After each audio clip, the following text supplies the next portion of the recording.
Estamos de volta para mais um bloco, agora falando de presidencialismo. Vamos lá. Então nós vimos que o sistema de governo parlamentarista, nós temos uma divisão das funções do poder executivo em duas pessoas. Então, a função de chefe de Estado, ela pode ser exercida pelo rei ou pela rainha, ou pelo presidente eleito diretamente pelo povo. No primeiro caso, nós teríamos uma monarquia parlamentarista, e no segundo caso, nós teríamos uma república parlamentarista. Tá? E o chefe de Estado, o chefe de governo, perdão, ele é escolhido pelo parlamento, tanto na monarquia parlamentarista como na república parlamentarista. Então, a característica do chefe do parlamentarismo é essa divisão das funções do poder executivo entre chefia de Estado e chefia de governo. Muito bem? Agora, e no presidencialismo? No presidencialismo nós temos uma única pessoa exercendo a chefia de governo e a chefia de Estado. Um super representante. A crítica muito forte ao presidencialismo é que o presidente da República, ele surge como alguém que seria capaz de resolver todos os nossos problemas, né?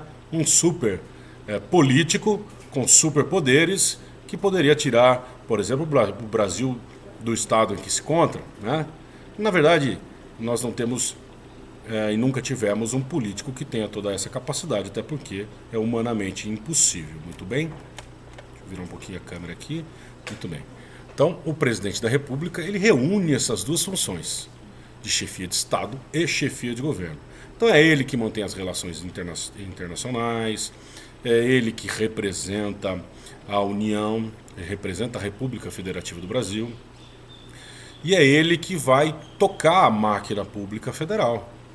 Ele vai tocar, vai definir as políticas públicas, ele vai nomear os ministros, ele vai se relacionar com os outros poderes, ele vai manter relações com os governadores de estado, com os prefeitos municipais. E, portanto, ele tem, além desta função de governar, de tocar, de administrar a máquina pública, ele tem essa função de se relacionar com estados estrangeiros, de representar o Brasil, de se relacionar com outros poderes e de se relacionar harmonicamente com esses poderes, né? A própria Constituição diz que os poderes devem ser independentes, mas harmônicos entre si, e ele também vai se relacionar também preferencialmente de forma harmônica com os governadores do estado. Muito bem? Ele é essa figura de união. Ele não, na verdade, ele não é um super-herói, mas ele precisa ser essa figura de união da nação. Muito bem? Então o presidente da República, ele é eleito pelo parlamento?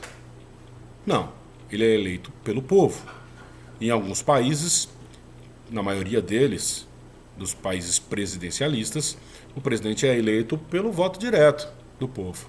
Em alguns outros países, existem sistemas parecidos, ou mesclados, como acontece nos Estados Unidos, em que os estados elegem seus delegados e os delegados vão escolher, portanto, o presidente da República. Em outros estados, o voto é direto, a população escolhe diretamente o presidente da República. Nós estamos acompanhando aí as eleições, a campanha eleitoral nos Estados Unidos, e vocês devem ter ouvido falar desses delegados, das eleições das primárias estaduais, que acontecem até para se definir qual será o candidato do partido, né? Como a gente viu aí com relação às eleições americanas. Muito bem. Então, no presidencialismo, o presidente é chefe de governo e chefe de Estado. Ele reúne as duas funções e precisa administrar. A crítica que se faz ao presidencialismo é que, diferentemente do parlamentarismo, a possibilidade de substituição do presidente, do chefe de governo, na verdade, que é a principal figura no parlamentarismo, é muito mais difícil do que no parlamentarismo. A gente vê que no parlamentarismo, se o chefe de governo não está mandando bem, ou pode haver uma nova eleição e ele perder a sua base de apoio, ou ele pode ser aprovado um voto de desconfiança e ele sair a qualquer momento, né? Então nós temos facilmente a substituição do chefe de governo. No presidencialismo nós já temos a experiência de que não é assim. Né? Nós já tivemos 2 processos de impeachment de presidentes da República.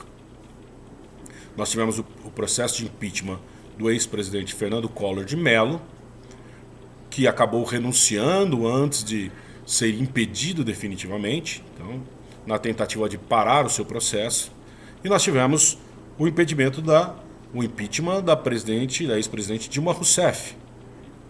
E são processos traumáticos e demorados para o país. Então a crítica que se faz é que no presidencialismo você tem uma ditadura por prazo certo. Então, enquanto durar o mandato, o presidente pode se postar de uma forma que não condiz com os interesses do país.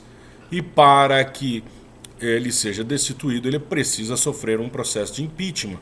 E o processo de impeachment, como eu já disse para vocês, ele não é um processo de responsabilização política, embora o seu julgamento seja político. Ele é um processo de responsabilização jurídica, ou por crime de responsabilidade. Também existe a possibilidade de o presidente da República ser afastado pelo cometimento de um crime comum. E aí, nesse caso, o processo tramita no STF, é diferente do processo de impeachment. Tá? Hoje, no Brasil, nós temos a possibilidade do impedimento do atual presidente, tanto pelo processo de impeachment, embora politicamente não seja um momento viável e nem seja talvez a vontade da maioria da população, mas também temos a possibilidade de um afastamento do presidente da República por crime comum.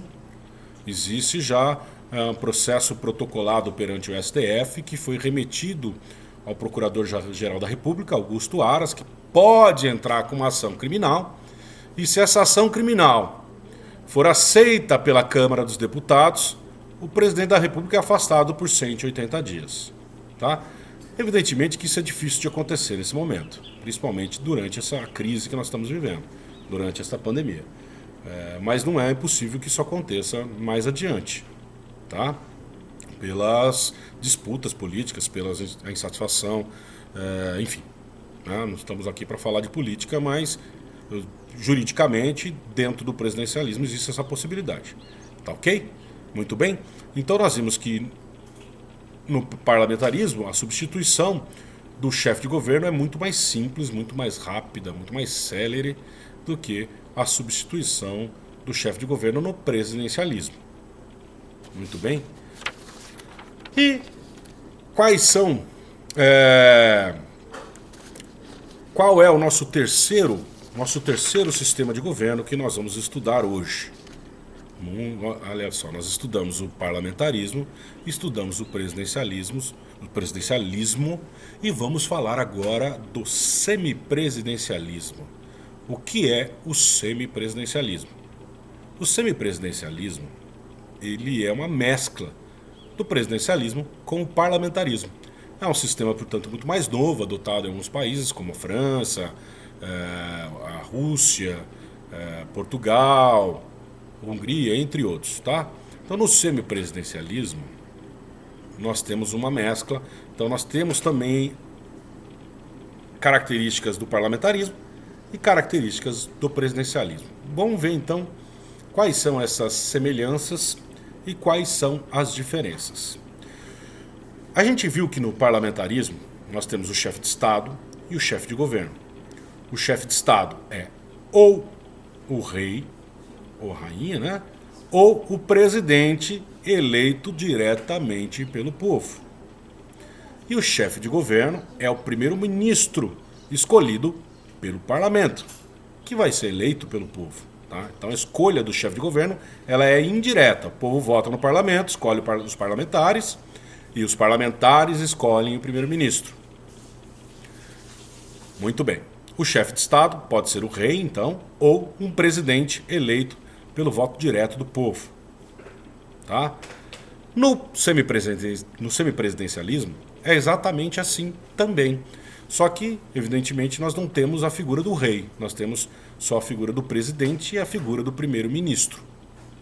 Não temos uma monarquia semipresidencialista. Nós temos uma república semipresidencialista apenas. Tá? Então, vamos lembrar aqui. Chefe de Estado, no semipresidencialismo, é o presidente eleito diretamente pelo povo. E o chefe de governo é o primeiro-ministro eleito pelo parlamento. Qual é a diferença, então, do semipresidencialismo para o parlamentarismo republicano, que também tem presidente e primeiro-ministro? A diferença é que no semipresidencialismo, o forte, o homem forte, não é o primeiro-ministro, como no parlamentarismo, é o presidente. Por quê? Porque, além das funções de chefe de Estado, de representar o Estado, ele tem outras funções muito importantes. Como, por exemplo, ele pode destituir o primeiro-ministro, ele pode dissolver o parlamento e convocar novas eleições, ele escolhe o primeiro-ministro que é aprovado pelo parlamento, ele é o chefe das Forças Armadas e, portanto, pode declarar guerra e celebrar a paz, evidentemente, com a aprovação do parlamento. Ele também pode propor projeto de lei, ele pode convocar referendo e plebiscito, entre outras funções, como nomear ministros e tudo mais. Tá? Então ele é um homem, o presidente é a figura forte no semipresidencialismo. E no parlamentarismo, a figura forte é o primeiro-ministro. Tá legal? Então, é uma forma de se...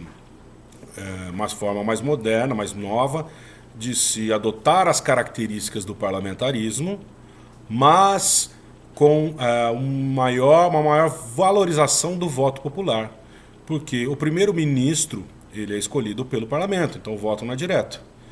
E o presidente ele é escolhido diretamente pelo povo. Tá legal? Então, nós terminamos aqui o estudo do sistema de governo. Tá ok? Até mais.